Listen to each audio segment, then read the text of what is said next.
Bob Forrest here with me. Bob and I first met about mid-'80s. Yeah, I think so. And he used to visit my show Loveline as an on-air guest. Intoxicated on-air guest. Intoxicated does not begin to describe what you were like. It was one of the most magical times ever. Those were the party days. Chili Peppers, Jane's Addiction, and Fishbone. There were drugs everywhere in LA in the 1980s. That was the way you lived, period. He had a band called Thelonious Monster. He always had beautiful women around him. He always had good musicians around him. But he always seemed to rap.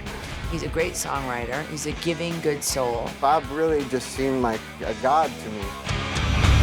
Bob's life sort of spilled on the stage, and then it spilled back off stage. Has anybody got any heroin for sale in the audience, please? Like $20 bag of heroin? He's just like this out-of-control maniac. He danced and sang his ass right off the edge of the stage. I was like, whoa, look at that shit. That's punk rock, dude. Bob is the artist that had all the aces and the trumps and just tore them up. They were comparing me to John Lennon and Bob Dylan. And it was like, goddamn right. When somebody starts to believe the lies that people are telling them, whether they be good or bad, they're destroyed.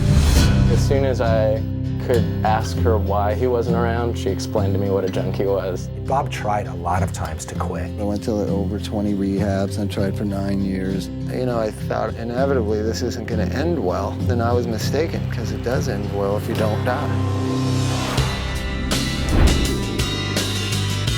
The value of what you went through, it only really has value in sharing with people that are going through that same exact thing. He is now one of the most talented counselors I've ever worked with. Nobody on the planet is better qualified. There are so many musicians, especially around this town, who say they owe their lives to Bob Forrest. You have no idea how many times he's helped my family. You know, he's really, really sacrificed a lot for this.